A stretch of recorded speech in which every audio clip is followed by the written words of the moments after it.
course, people cannot contribute to the nation if they are never taught to read or write.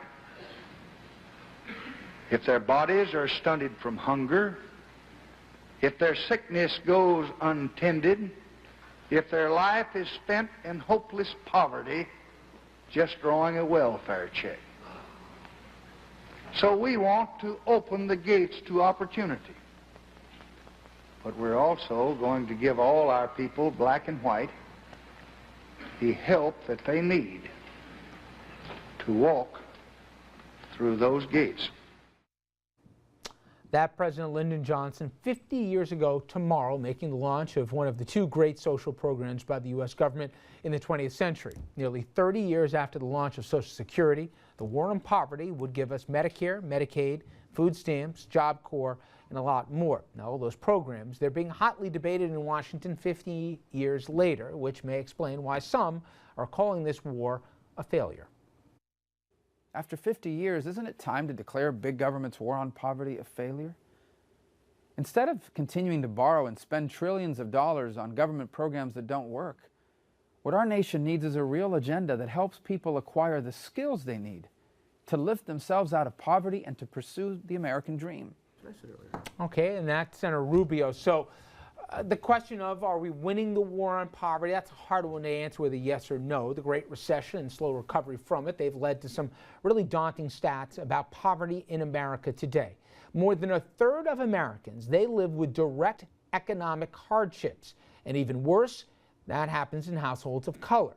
Now that means falling behind on things like rent, mortgage, utilities, or they can't afford enough to eat or enough for medicine, or they just can't keep up with the basic bills like the credit card. What's more than half of all Americans, I mentioned this off the top, more than half of all Americans say they have someone in their own family who is poor. Think about that. More than half of all Americans can point to a relative.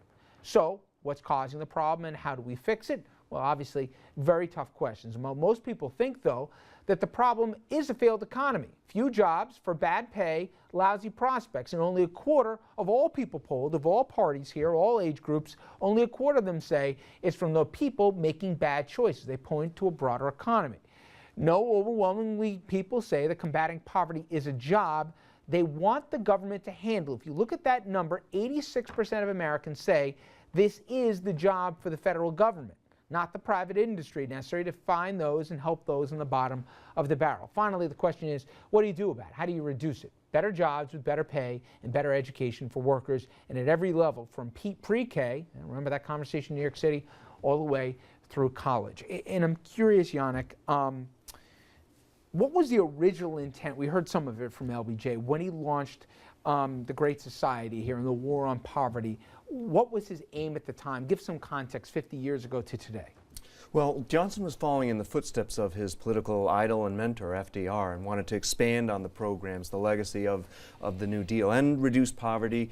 And Johnson also wanted to expand his own popularity. He was somebody with this deep drive to be liked and loved by Americans. So the war on poverty was part of a larger program, the Great Society program, to better American and give a better lot for all Americans across the board. You know, in previous shows, it's eerie almost. If you just lay side by side some of the comments and some of the criticisms of the Affordable Care Act right now, next to Social Security and Medicare, it's almost verbatim. But the ideas behind it and the criticisms of it, all dealing, I guess, with role of government, they heard the same things also, right? About Social Security under FDR and then Medicare under LBJ.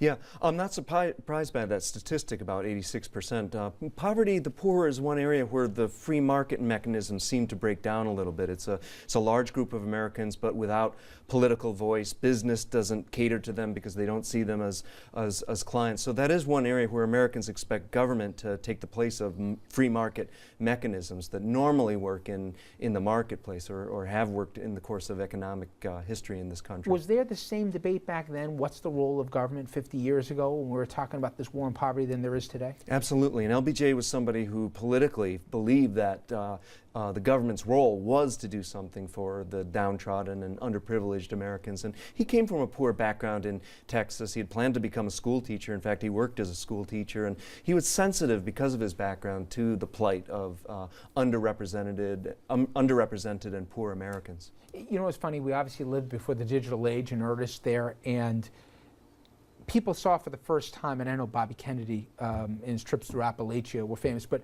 LBJ went there too when he was president, and people saw for the first time here Harvest of Shame. Remember all those things that we saw?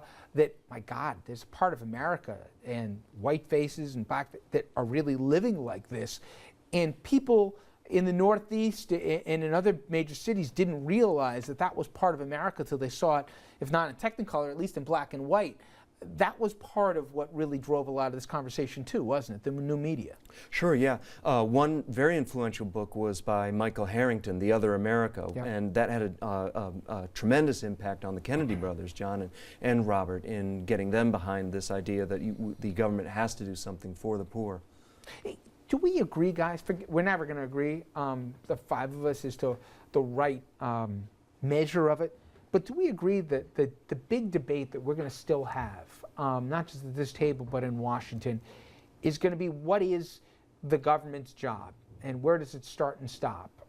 Because we've never seen, until you go back to the days of FDR, the gap between have and have-nots like we see right now. That's non-debatable. That's going to be the big fight, isn't it? Sure. At every level is what's the job it. of the government? How to right? give them the ladder to climb up, as Marco Rubio was saying. Give them the tools to get the right job. Give those that have a job the right tools to get a better job. But I heard a really pretty noted Republican consultant who said, the best advice I give my party is, and we all know the demographics of how the country's changing and everything, they can't just say government bad.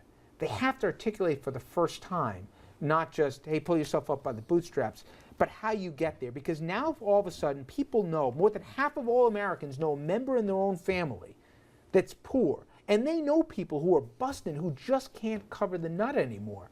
So isn't that going to be the challenge, to articulate a plausible plan for Republicans other than austerity for this population of the country to do better than they're doing now?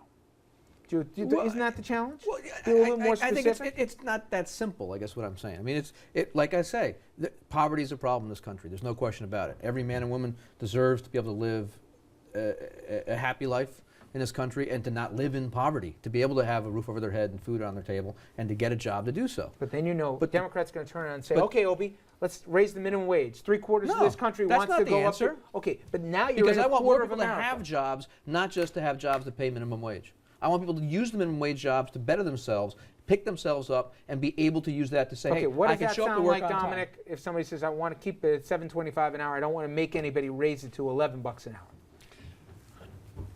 No, how does that play politically? He You know where this disagrees goes, with me, right? but that's okay. He always does on that one. No. How does the How does that play nationally? See, I don't think that that's what they call a solution right now. I think people say it's easy to say, but Walmart ain't going to raise me to $10 See, an hour. That's the only job the I can reason get. why I'm hesitant to answer the question is because and I don't mean to beat up on my Republican friends, but the Beat up on me, it's the okay. Republican way is less government. Period. End of story. There's nothing else to talk about. Their way, if we're going to be honest about this, is grab yourself by the bootstrap and pull yourself up and no government. That's what they want. Period. No, it's not no government. You need to have a government that is appropriate. It's not no government. Okay, there so- needs to be less of it than we currently have. We can agree on that. And the retail end of that is how it hits you in the pocketbooks. And people don't want to support an increase in their taxes or an increase in taxes. A lot of people don't because they think one day those taxes might apply to them. So anything that the government's going to do in terms of spending more is Andrew, we're going to find this out tomorrow. We're going to hear this tomorrow. Republicans have been able to sell that for a We're going to hear that, generation. Andrew, tomorrow in Albany, where a Democratic governor is going to say he's going to want to freeze taxes here. He's going to want to cut corporate taxes It's for a upstate popular businesses. idea. So we're seeing this play out, but at the same end, the mayors of the biggest cities, time out, the mayors of the biggest cities in New York are going to turn around and say, hey, governor, that sounds good. Nobody likes paying taxes, but how do I meet these growing safety net issues that we can't cover. We can't let people starve. And the food shelters are saying we can't make up the gap But anymore. we have a what do you do? spending problem in this country and in See- this city. see We what have I- a see what I spending said? See problem. what I said? We don't have a problem where we need more revenues. We need to get our spending under control and do it the right way. But when you're saying that, OB, and I understand that people in housing projects, some of their spending habits are part of the problem. But when you say we have a spending problem, go say that in the projects. Well, no, you know what the problem is there, and you and I have said this on air. The problem Education. there is a system in place, as I've said here before. When you call and you have a problem and you live in the housing projects because something hasn't been fixed there, who shows up? Guys in suits. They don't show up to fix the problem. They show up to analyze the problem, and go through it. The system isn't working. It's a heck of a lot That's an cheaper example. Than who, no, and but if what you they're look wearing at when they come to your door. you look Obi, at the no. My point is they're spending money where they shouldn't spend it instead of fixing the problems. That's why men and women living in projects the problem don't have. that LBJ was talking about then, and I think it's still appropriate now, is what's the pathway? Not the shortcut. What's the pathway? Whether it was universal pre-K, he said it back then, and the idea that every kid would be able to go to school, right? Not depending on what zip code you lived in, but that your kid could go to a decent school and have a decent chance at a decent job and a decent education and a decent career. Now we're having these same arguments in different places in different ways. And nobody's expecting a complete level playing field, but the debate is, and it's going to be a fascinating political one, if anyone can ever articulate this the right way, what's the minimum? Because right now, we've never seen, and you can back me up on this, Professor, you have to go back to the 30s to find the chasm between the top 1% and the control of wealth versus the bottom. And I don't think that's healthy for the country. Forget about partisan politics. That's always historically led to a lot of problems. Until we solve that structurally, and that's what they got at 50 years ago, and we're still fighting in this country today, we're going to keep having this cyclical debate, aren't we? Yeah, well, inequality has been something that has been criticized for a long time in this country. I think it got exacerbated in the 1980s and 1990s. It's something that you almost have to expect in a heterogeneous society like America. It's not necessarily a bad thing. Economists say it's often an incentive for the people at the lower end of the spectrum to rise up. I think one acceptable solution is retraining and education. That's the kind of legislation that has been acceptable to both parties. With Eisenhower, the National Defense Education Act, with Johnson as part of his War on Poverty, the Elementary and Secondary Education that Act. funding, by the way, was So- cut for the Clinton re-education program. Clinton had a great program too. If you were a corporation, you hired somebody off of welfare, you got incentives for that too, which helped lower your cost of hiring a new employee and training But them, Richard, taking to them your off the point, public payroll. To your point, I know we're short on time. President Johnson's comment could exactly apply today, 50 years later. Exactly what he said could be said today. Yannick, thank you very much here. I appreciate it very much. And when we come back, one of the issues obviously still important in Washington is regulation, and where are we since the crash of 08? Well, Wall Street and DC's relationship, we're going to have that conversation with author Larry Doyle, who's written a book on this very subject. Please stay with us.